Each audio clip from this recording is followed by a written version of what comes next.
성령을 소멸하지 말라라는 메시지를 지난 주일에 여러분 받으셨습니다. 성령께서 말씀과 더불어 우리 가슴에 붙여주신 이 불을 끄지 말고 계속 은혜 중에 그 성령의 불이 진행하도록 순종하며 가면 어떠한 일이 일어날 거라고 생각하십니까? 분명히 일이 일어나는데 그것을 뭐라고 부르냐면 부흥이 일어납니다. 부흥은 단순히 어떤 교회가 성장하는 것을 의미하는 게 아니라요, 부흥은 사회학자가 볼 때에도, 사회현상학자가 볼 때에도 사회적인 변화를 일어나는 것을 포착하는, 그래서 어떤 특정한 현상이 일어나는, 예를 들면 사람들이 주일날 다른 데로 가지 않고 예배당으로 몰려드는 현상이 일어납니다. 가난한 자를 돌보는 일들이 일어나고 그 지역의 범죄율이 급속히 떨어지고 범죄의 소굴이라고 할 수 있는 뒷골목이 청소되고 또 이 사람들이 선해지기 시작하고 이 배역하고 또한 권위를 부시하던 시대에서 젊은이들이 웃사람들을 공경하고 사회적인 아주 이런 변화들이 포착이 됩니다. 그게 부흥이라고 하는 현상입니다. 성령이 충만해지고 그 불이 타오르는 순종의 걸음을 걸어가면 반드시 부흥이 일어납니다. 1907년 한국에 있었던 평양 장대영 교회에 있었던 부흥이라든지 웨일즈 부흥이라든지 아니면 아수사 거리에 100여 년 전에 바로 이곳에 있었던 부흥이라든지 이런 부흥이라고 일컫는 현상들을 보면 참 여러 가지의 현상들이 일어납니다. 그래서 어떨 때는 기적이 일어나고 어떨 때 이렇게 보니까 막 신유의 은혜들이 막 나타납니다. 병 고치는 기적들이 나타나고 어떨 때 보니까 이제 방언이 막 터지면서 방언의 현상들이 일어나기도 하고 여러 가지 일들이 있는데 그 연구를 해보면요, 어떤 부흥 시대에는 그런 일들이 안 일어나고 어떤 시대에는 일어나고 그러는 것들이 참 많아요. 그러니까 항상 뭐 부흥이 왔다고 그래서 항상 그런 똑같은 현상만 일어나는 게 아니라 상당히 다양하게 일어납니다. 그런데 부흥이 오면 예외 없이 시대를 초월해서 반드시 일어나는 현상들이 있습니다. 그게 오늘 본문에서 찾을 수 있는 현상들인데 그것이 19절에 나와 있는 시와 찬송과 신령한 노래를 서로 화답하며 너희의 마음으로 주께 노래하며 찬송하며, 즉 찬양의 생활이 드러나게 됩니다. 또한 20절에 나타나는 것처럼 범사의 우리 주 예수 그리스도의 이름으로 항상 아버지 하나님께 감사하는 감사의 생활이 나타나게 돼 있어요. 그리고 이 부흥이 있으면 반드시 일어나는 일들이 있는데 그게 21절에 그리스도를 경외함으로 피차 복종하는 일들이 일어납니다. 여러분, 부흥이 아니면 피차 복종하는 일은 있을 수 없어요. 한 형제요 같은 피를 나눠도요 성령 충만하지 아니하면 부흥이 없으면 절대로 서로 순종하지 않습니다. 서로 피를 나눈 형제들도 악의 다툼을 하고요 자기 거를 소유하기 위해서 얼마나 싸우는지 몰라요. 성령 충만해야 피차 복종하는 일들이 비로소 가능해집니다. 여러분, 다른 부흥에는 어떤 거는 있었고 어떤 거는 없었어요. 그러니까 예를 들어서 뭐 꼭 신유의 은사가 나타났다, 그렇다고 해서 이번에는 왜 안 나타났냐, 그렇게 얘기할 수 없어요. 어떨 때는 있었고 어떨 때는 없었어요. 성경에 부흥이 나타나면 이것이 반드시 있다 그러면서 그런 것들을 적어놓지 않았어요. 근데 오직 성령으로 충만함을 받으라 하고 오늘 본문에 언급된 이 세 가지 찬양, 감사 그리고 피차 복종하면서 인간관계에 회복되는 것은 항상 언제든지 부흥이 일어나면 성령 충만하면 반드시 일어났던 현상입니다. 자, 그런 의미에서 오늘 말씀을 하나씩 살펴보면서 우리가 성령의 인격체 안에 충만히 들어갈 때 일어나는 일들을 한번 점검하면서 내가 지금 영적으로 하나님과의 관계 속에서 어디에 있는가를 한번 진단하면서 은혜를 좀 받을까 합니다. 여러분, 한번 제가 여쭤볼게요. 자, 성령이 충만해서 우리가 부흥의 그 분위기 아니면 하나님의 인격체적인 그 영향권 안에 들어갈 때 어떤 일이 일어나는가? 계속해서 우리 안에 있는 이 타는 불을 꺼지지 않게 지켜가면 어떤 일이 나올까? 한번 여러분 맞춰보세요. 1번 방언을 하게 된다. 2번 병고침을 받는다. 3번 달리기를 잘하게 된다. 4번 모든 사람이 예뻐 보인다. 더 없어요. 4번이에요. 모든 사람이 예뻐 보여요. No matter what. 모든 사람이 예뻐 보여요. 눈에 콩깍지가 씌워집니다. 성령으로 충만해지면 사람들이 예뻐 보여요. 이뻐 보여요. 사랑스러워 보여요. 어떻게 그럴까요? 이제 살펴보겠습니다. 먼저 이 성령으로 충만함을 받으라라고 하는 요 명령을 한번 생각해 보기를 원하는데, 여러분 명령문은 대개다가 능동태입니다. 성령으로 충만함을 받으라. 이거 우리 한국말로 보면 이게 능동태예요. 뉘앙스가 능동태예요. 그런데 실질적으로 원어를 보거나 영어로 번역된 걸 보면 이렇게 돼 있어요. Be filled with the Holy Spirit. Be filled. 이거는 분명히 수동태입니다. Passive tense를 얘기해요. 그 수동태 명령문이라는 게 실은 한국말로는 잘 적용이 안 돼요. 우리가 이게 감각이 안 와요. 여러분 가라, 물건을 들어라, 여기서 나가, 이거 전부 다 능동태 명령입니다. 근데 만약 이거를 수동태로 바꾸면 나가라는 걸 나가져라, 들어져라, 이 말이 안 돼요. 우리 한국말은 이 뉘앙스가 잘 안 돼요. 그런데 이 성령의 충만함을 받으라도 실은 영어로도 능동태로 바꿀 수 있어요. Fill yourself with the Holy Spirit. 능동태예요. Fill yourself with the Holy Spirit. 근데 이게 뉘앙스가 passive예요. 수동태예요. Be filled with the Holy Spirit. 여러분 왜 이렇게 표현했을까라고 생각하십니까? 왜 어떤 의도로 그냥 fill yourself with the Holy Spirit 하고 능동태로 더 강하게 얘기할 수 있음에도 불구하고 왜 수동태로 be filled 라고 했을까요? 이거는 아닌 것 같아요. 성령의 충만함을 피동적으로 아주 소극적으로 받으라고 하려고, 그렇게 의도하려고 하신 말씀은 아닌 것 같아요.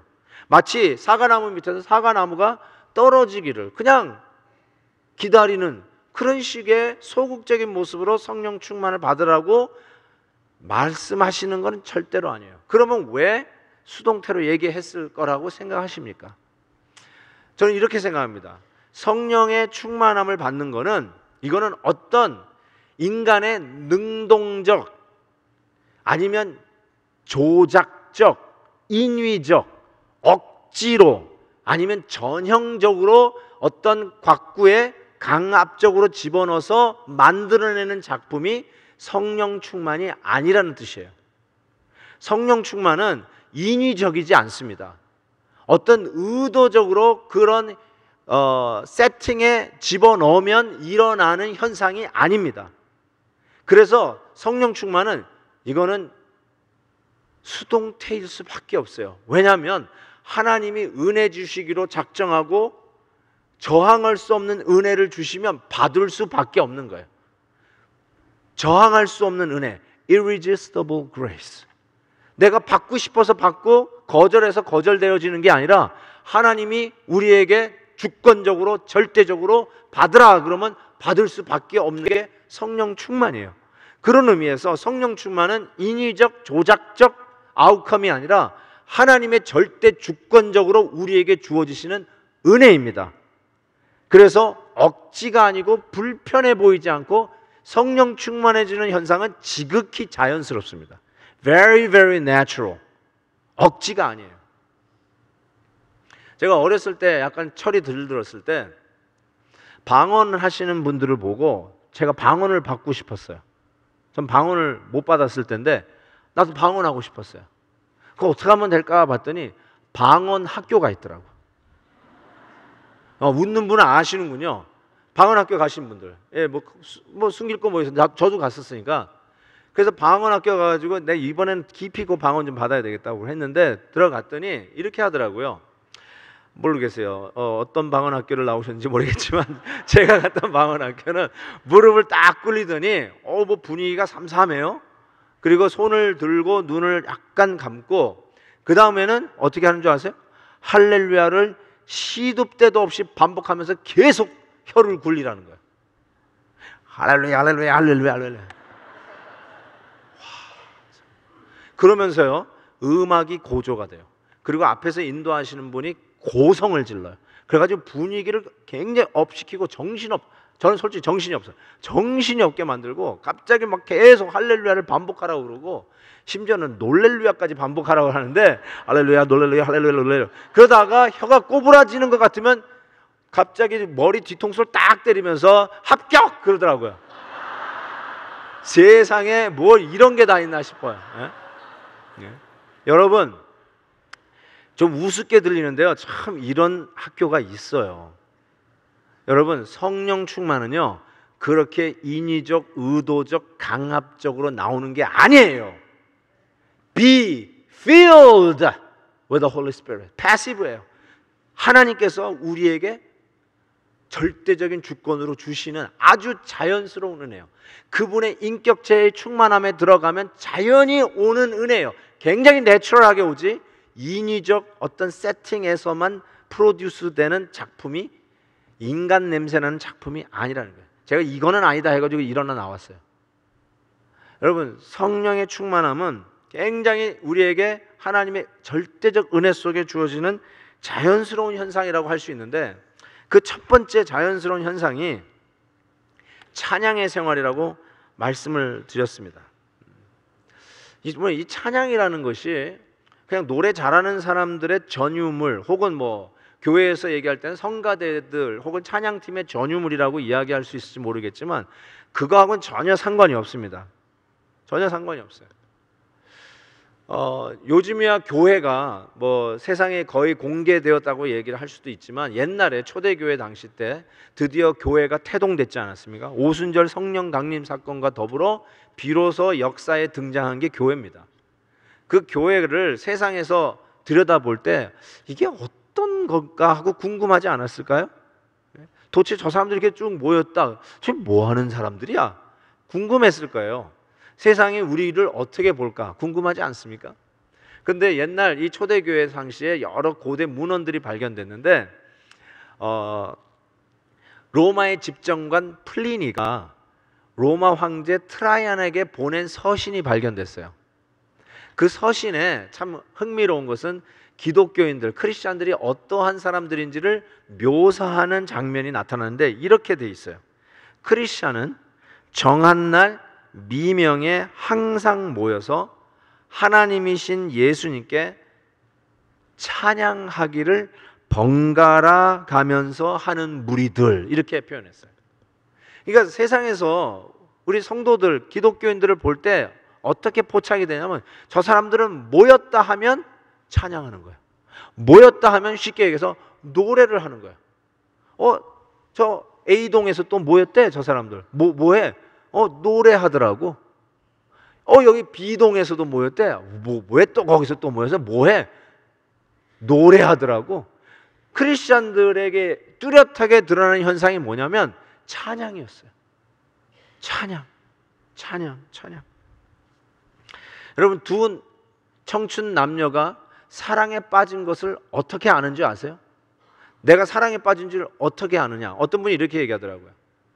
유행 가사가 자기 노래 같으면 그때 사랑에 빠진 거래. 저는 그거 완전 동의합니다. 옛날에 약간 유치한 그 사랑의 노래가 있었어요. 저는 정말 신경도 안 쓰고 관심도 없었던 노래인데 이런 노래 아세요? 사랑해 당신을 정말로 사랑해. 아시는군요. 정말 유치하지 않아요?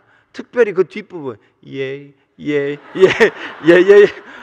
유치해가지고 저는 신경도 안 썼던 노래인데 여러분 guess what? 내가 우리 아내하고 사랑에 빠지니까 내가 우리 아내 앞에서 사랑해 그 노래를 부르고 있더라니까요. 그것도 거의 창피한지도 모르고 아주 율동과 더불어 하고 있는 나의 모습을 보면서 야 이런 거구나. 죄송하지만 유치찬란한 인간끼리의 연애 속에서도 그러다가 나중에 뭐 헤어지니 많이 하는 인간의 연애 충만 속에서도요 시가 있고 노래가 있어요. 그런데 어떻게 나를 위하여 십자가 지시고 생명 내어주시기까지 사랑하신 하나님의 사랑, 그 인격체의 충만함에 들어간 우리가 그 하나님과의 관계 속에서 시가 없고 노래가 없고 찬양이 없겠어요? 없는 게 문제죠. 제가 좋아하는 시인 이혜인 시인이 황홀한 고백이라고 하는 시가 있어요. 한번 들어보세요. 사랑한다는 말은 가시 덤불 속에 핀 하얀 찔레꽃의 한숨 같은 것. 야, 너무 멋있지 않아요? 네? 또 보세요. 내가 당신을 사랑한다는 말은 한 자락 바람에도 문득 흔들리는 나뭇가지. 아, 이거 너무 멋있지 않아요? 예? 예? 시는 이렇게 쓰는 거예요. 예? 더 관건이 다음에 또 나와요. 보세요. 당신이 나를 사랑한다는 말은 무수한 별들을 한꺼번에 쏟아내는 거대한 밤하늘. 이거 정말 재미없네요, 이분들은. 이거 진짜 기가 막히지 않아요? 이런 거예요. 어둠 속에서도 훤히 얼굴이 빛나고 절망 속에서도 키가 크는 한마디의 말. 얼마나 놀랍고도 황홀한 고백인가. 우리가 서로 사랑한다는 말은. 이와 같이 인격체 안의 충만함 속에서도 아름다운 시와 찬양과 노래가 있어요. 하물며 하나님과의 사랑의 관계 속에, 성령 충만한 관계 속에 이 찬양이 안 드러날 수가 없겠죠. 여러분, 그 부흥이라고 하는 기간이 아주 뚜렷하게 나타나요. 뚜렷하게 나타나는데, 부흥이라는 기간에 어떤 현상이 가장 뚜렷하게 나냐면 찬송가가 쏟아지는 현상이 뚜렷하게 나타납니다. 우리 찬송가에 한 500권 정도, 500여 곡이 들어가 있는데요. 이것이 뭐 지난 100년 동안에 1년에 한 두세 곡씩 작곡돼 가지고 추려져 가지고 연에 올라온 게 아니라요. 부흥이 일어나는 기간에 찬송가가 그냥 쏟아진 겁니다. 요한 웨슬리의 동생 찰스 웨슬리, 그 음악가, 작곡가는 그의 평생에 6,000곡의 찬송가를 지었어요. 그러니까 은혜를 받는 그 부흥의 시기에 그냥 이 노래가, 이 찬양이 확 쏟아져 나오는 것을 의미합니다. 그래서 은혜를 받으면 찬송이 터질 수밖에 없어요. 나 속죄함을 받은 후 한없는 기쁨이 다 헤아릴 수 없어서 나 찬송합니다.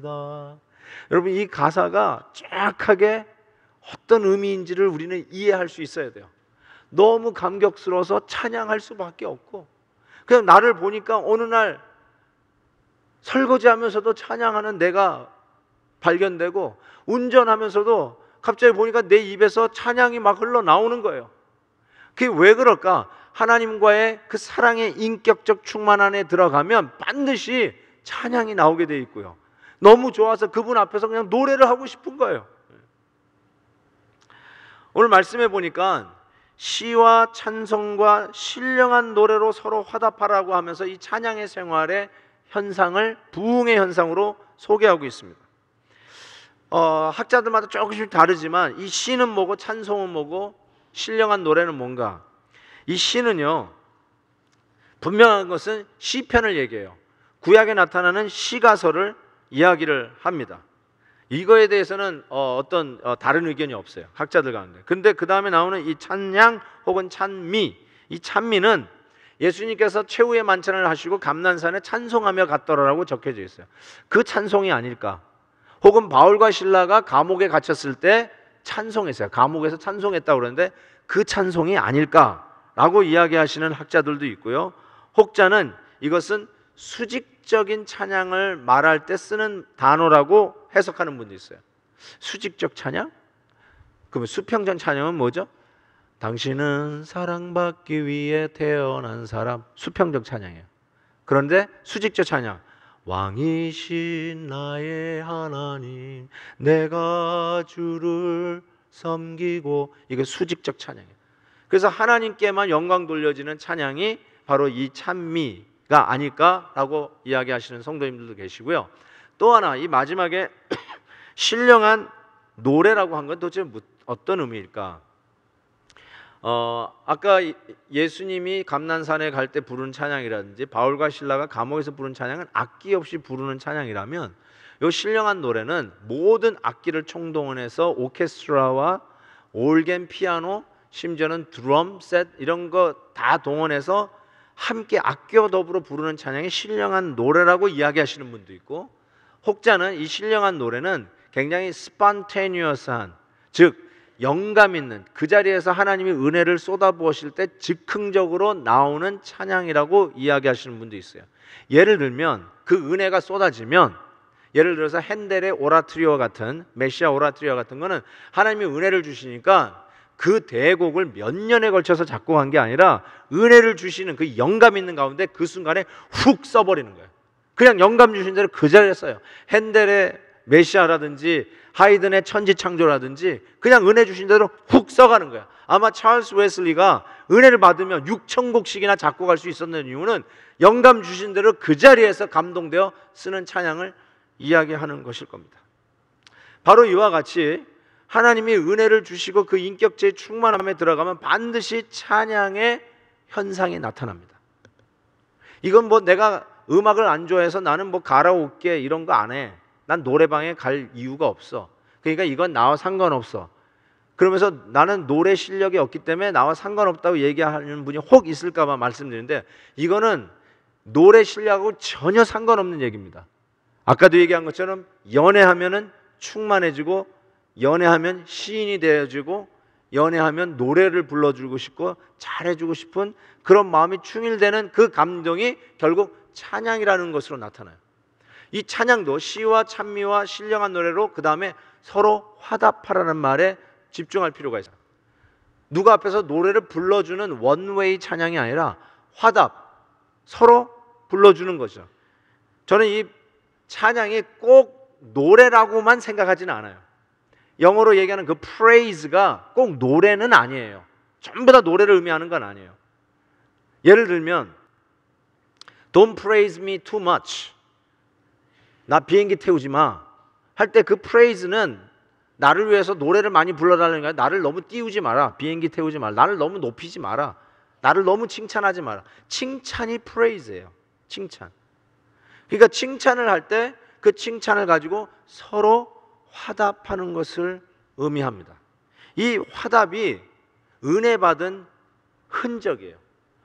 내가 은혜 받았느냐 안 하느냐 어디서 확인할 수 있냐면, 내가 화답하는 마음이 충만하느냐 아니면 화답하고 싶지 않으냐, 거기에를 한번 살펴보면 금방 나타납니다. 예를 들면 어제 여기서 성극 뮤지컬을 했대요. 저는 어제 못 봤지만 물어봤어요. 근데 너무 좋았다는 거예요. 너무 은혜를 그냥 억수로 받았다는 거예요. 목사님 안 보시면 평생 후회할 것이라는 거예요. 아, 그래요? 그랬더니 옆에 있던 또 같이 봤던 집사님이 거기다가 맞장구를 치는 거예요. 그러면서 목사님 정말 끝내줬습니다. 연기 완벽하고 완전히 나무주연상, 여우주연상, 조연상, 저리 가라, 전부 다 우리가 싹쓸이 할 정도로 기가 막혔습니다. 이라고 옆에서 화답을 하는 거예요. 이게 화답을 하면서 상승 무드를 타는 거예요. 그러면서 정말로 좋았구나가 확인이 되어지는 이 화답의 역사가 바로 충만한 결과를 이야기하는 거예요. 그래서 화답은 맞장구 치는 칭찬이라고 번역할 수 있어요. 맞장구 치는 칭찬이에요. 이런 걸 해야 같이 수긍이 되고 인정이 되고 그렇다 믿게 되어지게 되어 있어요. 여러분, 아까 제가 사지선다형으로 성령 충만해지면 일어나는 현상의 정답이 모든 사람이 예뻐 보인다고 그랬어요. 이거 정말 맞는 말씀입니다. 와, 정말 예쁘죠? 근데 옆에서 화답을 하는 거예요. 정말로 예쁘네요. 와, 대단히 예쁘네요. 그러면 어떻게 되는 줄 아세요? 진짜 예뻐지는 거예요. 근데 옆에서 초치는 사람이 가끔 나타나요. 뭐 이쁘긴 이뻐. 뭐 전혀 균형이 안 맞네. 뭐 이렇게 얘기하는 거는 뭐냐? 성령의 불을 끄는 거예요. 끄면 하나님의 역사가 사라지기 시작해요. 여러분, 너무너무나 중요한 말씀을 드립니다. 하나님의 은혜는 항상 화답의 은혜로 와요. 와, 우리 셀 모임 너무 은혜로웠어요. 이제 매주 모이니까 이번 주말에도 오세요. 맞아요. 정말 내가 이렇게 재밌고 이렇게 은혜로운지 예전에 미처 몰랐네요 라고 하면 이게 화답이에요. 근데 초치는 얘기를 하는 사람이 있어요. 뭐가 재밌어? 지루해서 죽을 뻔했구만. 이렇게 얘기하면 그게 초치는 거고 성령의 불을 확 끄는 거예요. 성령이 충만해지면 여러분 참 희한하죠? 화답하고 싶어요. 누가 좋다고 그러면 정말 좋다라고 거기에 맞장구 치는 거예요.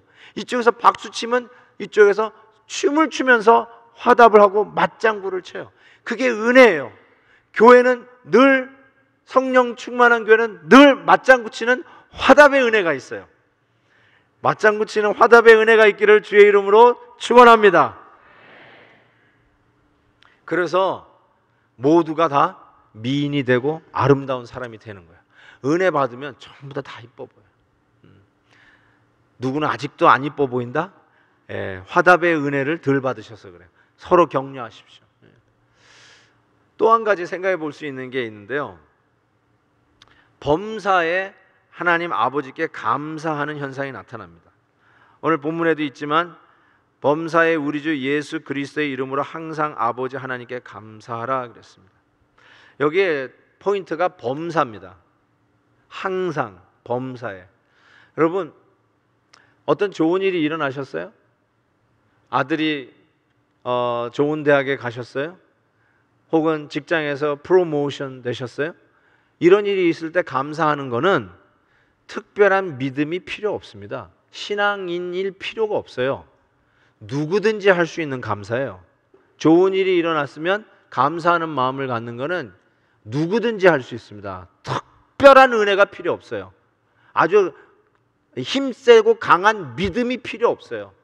그런데 문제는 뭐냐면 성령에 충만해지면 어떤 은혜가 오냐면 오케이저널하게만 감사하는 게 아니라 범사에 항상 감사할 수 있는 능력이 주어지게 돼요.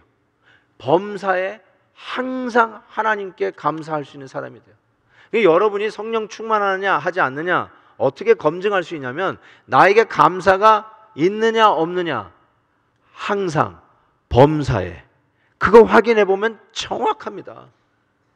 그럴 수도 있고 그러지 않을 수도 있고 애매모 오차 아니에요. 이건 오차가 없어요. 이거 확인해 보면 여러분이 성령 충만한 즉 하나님과의 관계에서 어디에 있는지를 금방 파악할 수 있어요. 범사에 항상 아버지께 감사합니다. 여러분 전쟁 중에 적군을 포로로 잡은 그 포로와 전쟁 중에 아군의 비밀을 적에게 누설한 배신자와 누가 더 나쁜 사람입니까? 우리를 죽이려고 총부리를 겨루고 있다가 잡힌 적 포로입니까? 아니면 우리의 비밀을 적에게 누설한 배신자입니까? 누가 더 나쁜 놈입니까? 배신자가 훨씬 더 나쁜 놈입니다. 여러분 적은 항상 우리를 죽이려고 했어요. 그런데 전시에 잡힌 포로는 절대로 죽이지 아니하고 제나바 협정에 따라 포로 수용소에 넣어서 인격적으로 밥도 주고 대우합니다. 그러나 전시에 배신한 아군은 즉결 군사재판으로 옮겨져서 그 자리에서 사형 처리해도 할 말이 없습니다. 왜냐하면 더 악질이기 때문에 죽입니다. 적은 포로로 제나바 협정에 따라서 처리하는데 아군이 배신하면 그 자리에서 처단을 합니다. 여러분 왜 이런 일이 있을까요? 여러분 실은 우리가 항상 범사에 감사한다는 이 말이 말로 끝날 때가 많아요. 여러분 오늘도 이 자리에 여러분 예배드리러 오시면서 아침에 일어나시고 그리고 차를 타고 아이들 태우고 교회 오셔서 그냥 아무 일 없는 듯이 또 이 자리에 앉아서 예배를 드리실 겁니다.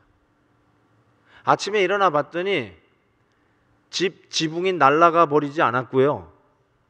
거라지 보니까 자동차가 그대로 있고, 아니면 집 앞에 자동차가 가지런히 파킹되어 있고, 어디 도둑 맞지 않아서 자동차 타고, 아침에 일어났더니 우리 자녀들 다 건강하게 쿨쿨 잠 잘 자고 다 일어났고, 그래서 전부 다 차를 태우고 교회에 오셨을 거예요. 그리고 교회에 와서도 별 큰 불편함이 없이 주차를 하고 예배당까지 들어와서 이렇게 시원한 에어컨이 돌아가는 예배당 안에 앉아서 뭘 별 특별한 거 없이 오늘도 예배를 드릴 거예요. 그런데 여러분, 실은 가만히 생각해 보면 그 모든 별거 아무것도 안 일어난 것 같은 그 상황을 가만히 생각해 보면 이 모든 게 하나님의 은혜가 아니면 일어날 수가 없는 일 아닙니까? 여러분이 멀쩡하게 일어났지만, 그리고 별로 뭐 크게 은혜 받은 것 같지 않고, 뭐 별건 기적을 느낀 것 같지도 않지만, 실은 여러분이 아침에 멀쩡하게 눈을 뜨고 일어날 수 있는 그 자체가 실은 가만히 생각하면 하나님의 은혜가 아니면 안 되는 일 아닙니까? 때로는 지붕도 날아가고, 때로는 지진 속에서 벽에 금이 또 가기도 하고, 때로는 나와보니까 자동차도 도둑 맞기를 일수이고 유리창 깨어지는 게 일반이었고, 때로는 밤중에 이머전시로 애들 업고 뒤고 튀던 그런 날도 수도 없이 있었는데, 하나님의 은혜가 아니면 오늘도 이 자리에 앉아서 예배 드릴 수 있는 일은 있을 수 없다는 말이죠. 그러니까 조금만 생각해 보면 모든 게 다 하나님이 제공하신 은혜요, 감사요, 사랑인 것을 알게 되는데, 우리는 어쩌면 그냥 평상시에 별거 아닌, 아무 일도 안 일어난 것처럼, 그래서 감사할 것이 없는 것처럼 아침에 일어나서 이 자리에 앉았다면, 그게 어떤 건지 아세요? 정확하게 하나님의 은혜를 망각하고 하나님 앞에 내가 여기까지 오게 된 것은 하나님의 공로입니다 하고 하나님 앞에 크레딧을 드리지 못하는, 마치 비밀을 적군에게 팔아버리는 배신자와 똑같아요. 안 믿는 사람은 인정하지 않으려고 하고 죽이려고 해요. 그건 적군으로서 그래요. 그렇지만 우리는 그걸 매일 매 순간 인정해야 되고, 그것을 크레딧을 하나님 앞에 드려야 됨에도 불구하고 그 크레딧을 드리지 않으면 그 자가 바로 매국노요, 배신자예요. 근데 우리가 그런 삶을 살고 있다는 것도 모르고 망각한 채 하루하루를 살아가는 거예요. 그래서 범사 항상 하나님께 감사한다는 말은 말뿐이지 정말 우리 삶 속에 이루어지지를 않아요. 우리도 그냥 똑같아요. 적군이나 똑같아요.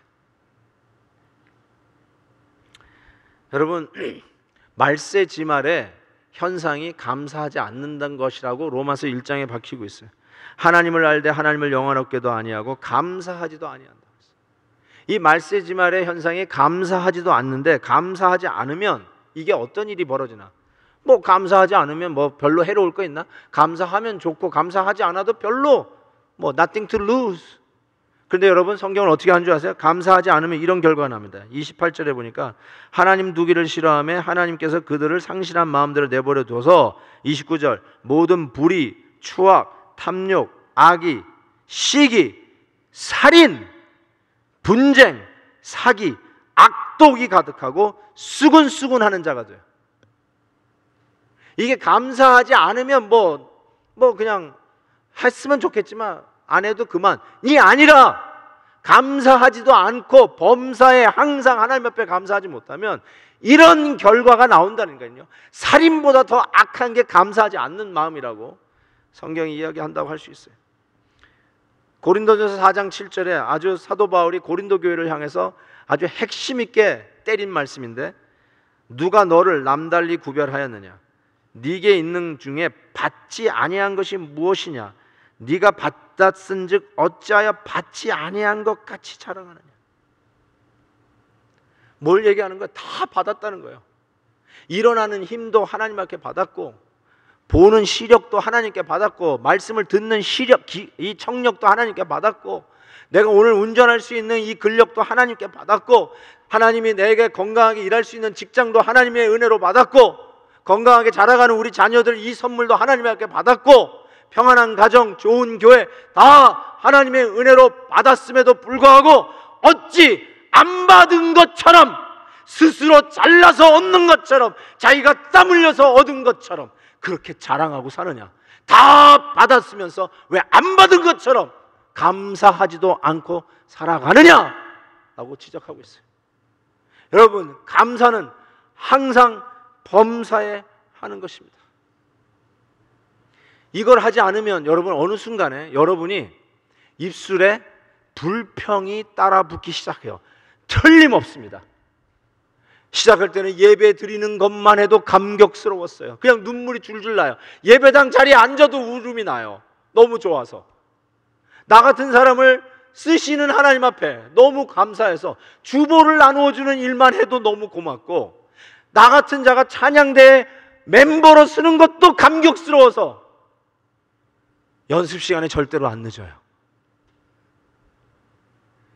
그런데 어느 날 어느 순간에 그 감격과 감사가 사라지고 슬슬 비교하기 시작하고, 비교하면서 컴플레인을 하게 되고, 나 정도 했으면 이 정도 대우 받아야 된다는 생각까지 하는 희한한 병에 걸려요. 감사가 사라졌어요. 그게 바로 배신자요 매국노예요. 하나님의 입장에서는 그런 거예요. 다 줬는데 안 받은 것처럼 굴어요. 성령 충만하면, 하나님의 은혜가 내 안에 거하고 그 인격체에 충만한 교제권에 들어가면 찬양과 더불어 살아나는 게 뭐냐면 감사가 내 안에 살아나기 시작하는 거예요. 여러분, 이 세상은 어떻게 운영이 되고 어떻게 질서를 갖추냐면 책임감과 의무로 끌어가요. 이 세상에 일어나는 재난이 자연재해라기보다 인재라고 하는 말을 많이 하잖아요, 요즘. 인재는 뭐냐면 인간이 책임감을 다하지 못한 것이고 자기의 의무를 제대로 못한 거예요. 자기가 해야 할 일을 못한 거예요. 월급 받으면서도 그 일을 하지 못한 겁니다. 그래서 책임 있는 리더십, 의무를 다하는 백성, 국민, 이거를 강조하면서 캠페인을 해야 사회가 질서가 잡혀요. 근데 문제는 뭐냐면요, 성도들도 이 정도라는 거죠. 교회 안에서도 기껏해야 의무와 책임감을 강조하면서 끌고 가려고 그래요. 나를 곱비 묶어가지고 마땅히 해야 할, 책임져야 할, 의무적으로 해야 할 일들을 끌고 가는 것에 guilty trap, 죄책감이라고 하는 이 무덤을 놓고 거기다 자꾸 밀어넣으면서 에이구 이 정도는 해야지 하고 자꾸 의무감과 책임감으로만 끌고 가려고 하니, 여러분, 세상이 그렇게 하는데 교회가 그렇게 해가지고 세상을 끌고 가겠습니까? 의무와 책임을 강조하면서 어떻게 교회가 이 사회를 이끌고 가겠습니까? 이 교회가 세상을 이끌고 갈 수 있는 힘과 능력은 바로 여기 나와 있는 감사예요. 감사로 끌고 가야지 의무와 책임감 가지고는 한계가 있어요. 처음에 감격스러웠던 사람들이 계산하고 있더라고요. 따지고 있더라고요. 비교하고 있더라고요. 감사 다 사라지고요. 그거 가지고 키재기하면서 노하우, 경력 따지면서 줄 세우고 있더라고요. 교회 안에서도 그런 일들이 일어나지 않습니까? 그러니 교회가 어떻게 책임감과 의무만 강조하면서 사회를 끌고 가는 이 사회를 끌고 갈 수 있겠어요? 어떻게 부흥이 일어날 수 있겠어요? 우리에게 유일한 부흥의 힘은 감사의 능력이에요. 범사에 항상 하나님을 recognize하고 하나님의 은혜인 것을 고백하면서 멀쩡한 일이 아무 일도 안 일어난 것처럼 멀쩡한 하루도 하나님의 은혜가 없으면 살 수 없는 이 은혜를 절절히 느끼면서 하나님 앞에 항상 범사에 감사할 때야 비로소 교회가 교회되고, 그리고 그런 교회가 사회를 이끌어갑니다. 그게 부흥의 현상이에요. 이번에 콜로라도에서 그 선교 단체 회의가 있었어요. 그래서 제가 참석했는데 한참 회의를 하는데 한 목사님이 뭐 힘든 얘기를 이렇게 하다가 밤 12시에 성도가 전화를 했다는 거예요. 그래서 뭐 급한 일인가 해가지고 전화를 받았더니 전화 내용이 이거래요. 목사님, 라스베가스가 커요? 서울이 커요? 그걸 묻더래요. 아니 무슨 밤 12시에 전화해가지고 라스베가스가 서울, 그 왜 그런 게 중요해요? 그랬더니 그거 누가 어느 게 크냐고 하다가 부부싸움 하다가 우리 목사님이 옛날에 라스베가스에서 목회를 했다고 하니까 한번 목사님에게 물어보자 해가지고 밤 12시에 한참 부부싸움 하다가 목사님에게 전화했다는 거예요. 여러분, 어디가 커요?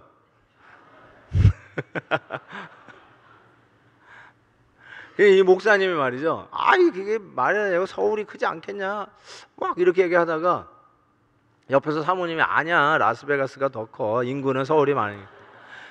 그래가지고 전화를 끊고 목사님하고 사모님 또 그 밤에 대판 싸웠다는 거 아니에요. 여러분 참 사람이요 이렇게 돼요. 알아보니까 사이즈는 라스베가스가 크답니다. 인구는 뭐 될 것도 없이 한국 서울이 크지만 라스베가스가 크대요. 또 아이폰 찾아가지고 진짠가 확인하고 이러지 마세요. 설교 망칠까 봐 겁나요. 그게 중요한 게 아니라 정말 별로 중요하지 않잖아요. 근데 사람들이요 은혜가 떨어지고 성령 충만함을 상실하기 시작하면 꼭 이렇게 비교하고 그 비교한 걸로 싸우고 결국은 불평불만을 하게 돼요. 여러분 성령 충만한 자는 입술에 감사가 붙어 있어요. 그리고 항상 범사에도 감사하는 능력이 있어요. 책임감과 의무감으로 guilty trap으로 끌고 가지 않아요. 그거보다 훨씬 더 앞서가는 감사의 능력으로 주님이 주신 일을 감당하고 나아가서 그런 교회가 이 사회를 능력 있게 이끌어갈 줄 믿습니다. 여러분 같이 한번 기도하는 시간을 가져봤으면 좋겠습니다. 정말 우리가 성령의 충만함으로 그분의 인격 안에 들어가면 분명하게 찬양과 그리고 화답의 찬양 더 나아가서 감사하는 삶이 분명히 나타난다고 그랬어요. 모든 시대를 막론하고 이건 예외 없이 나타났어요. 어떤 시대는 이거는 없었다 그런 거 없어요. 이거는 반드시 나타났어요. 그래서 이렇게 얘기할 수 있어요. 이거 없으면 여러분 성령 충만하지 않은 것이고 성령 충만하지 않으면 여러분 하나님과 별 관계가 없는 삶을 오늘도 살아가고 계시는 거예요. 다시 한번 이 가을의 영성의 회복과 열매의 영성을 회복하기 위해서 하나님 나에게 찬양과 감사를 회복시켜 주옵소서. 우리 하나님 앞에 좀 간절히 기도하는 시간 가졌으면 좋겠어요. 정말 하나님 앞에 믿음으로 주여 충만케 하옵소서. 이 연걸어가는 열매와 성숙해가는 이 놀라운 가을 영성을 감사와 그리고 찬양을 회복하며 얻게 해 주옵소서. 하나님 앞에 간절히 한번 통성으로 기도하는 시간을 잠시 갖겠습니다. 기도하십시다. 오 하나님 아버지 감사합니다. 오늘도 주님께서 말씀하시고 오늘도 나에게 감사할 것을 그리고 찬양할 것을 말씀해 주시니 진심으로 감사를 드립니다. 하나님 정정 주님의 역사가 우리의 삶 속에 나타나며 주의 충만하심으로 우리의 삶 속에 주의 역사가 이루어지기를 간절히 소원합니다. 주여 우리가 나태해지고 제대로 하나님 앞에 나아가지 못하고 찬양하지 못하고 비교하고 가십하고 불평하고 비교하고 하나님 아버지여 처음에 받았던 감사와 감격이 사라진 나의 몸 주님 앞에 철저히 회개합니다. 주여 다시 우리의 입술에 찬양의 은혜를 주시고 서로 화답하는 마음을 주시옵시고 감사하되 조건적 감사가 아니에요. 항상 범사에 하나님이 주신 은혜를 레코그나이즈 하는 감사 충만한 자로 회복시켜 주옵소서.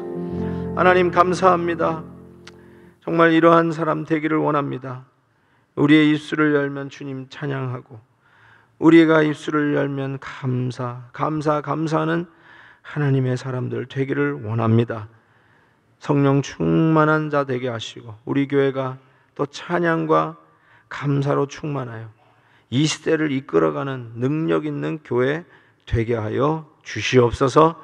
예수 그리스도의 이름으로 기도하옵나이다. 아멘.